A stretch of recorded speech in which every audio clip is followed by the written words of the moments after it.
Okay, this project is really going to be interesting. To show you what I'm starting with is, I'm starting with cardboard cut up, and it's going to saturate itself in the water, of course. As you can see, I'll show you real quick in a minute here what we're using. We're going to be using glue and scissors. That's basically what we're starting with. But I have extra cardboard to make a bowl. It's basically like paper mache. So when we use the glue, we use it after we basically have this malleable. It's going to have to be saturated before we put it in the blender. So we're going to show you basically what it looks like after it's been put into the blender. Once it's put in the blender, we pour on the glue and basically mold it, and I'll show you after that what we do from here. Okay, this is what cardboard looks like when it's wet and blended to look like it needs molded. Okay, so we're gonna switch out this strainer because I had to strain the water out. It looks like the water is still straining. Okay, hold on a second. Maybe I should wait.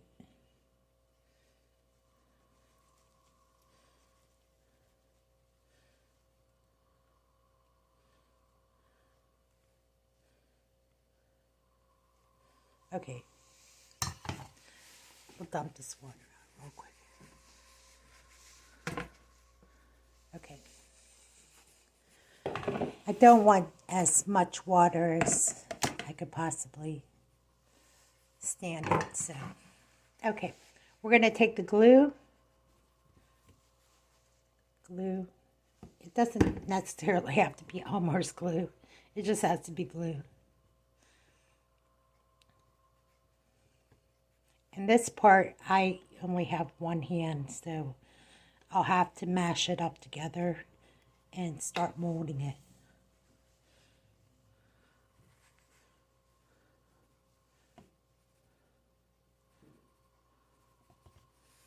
Okay, so you see the glue? I'm going to go ahead and start molding it. I'll be right back. So where I left off is that I took the cardboard that is now paper mache, and I used this bowl by wrapping saran wrap into a mold. Now it's going to take however long it's going to take to dry. This is going to shape up into a bowl. And what I do after that is paint it. This glue is the glue that I added to the mixture is to hold this together.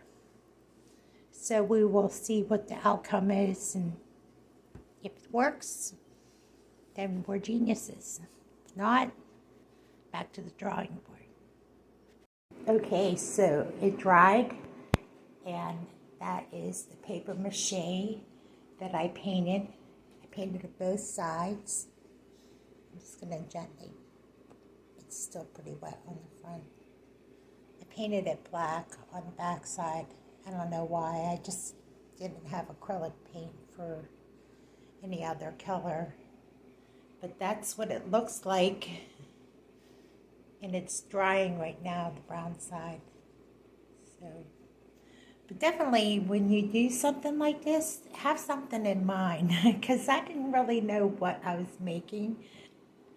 I was thinking along the lines of doing something like this with the pine cones, but brown clashes with brown, so something probably greenery would go with this, or just plain art type of thing, I guess. But that's what I did and finished it, and it took 2 days for this to dry, by the way. So if you're doing something like this, give it days, depending on how thick this project that you're using with the paper mache, that is. If it's thin like this, it takes less time. But the one that I'm doing right now with newspaper is going to take at least a week to dry. So I'm going to show you more in the future about these type of projects. But it's looking good. It could be a jewelry, like something you can put your watch or your necklace.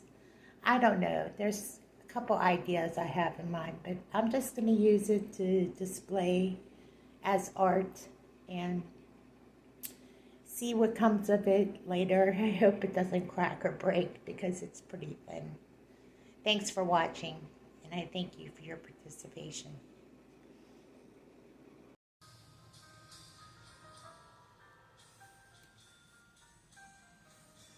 And this is what it looks like as art and design in a groupings of 3.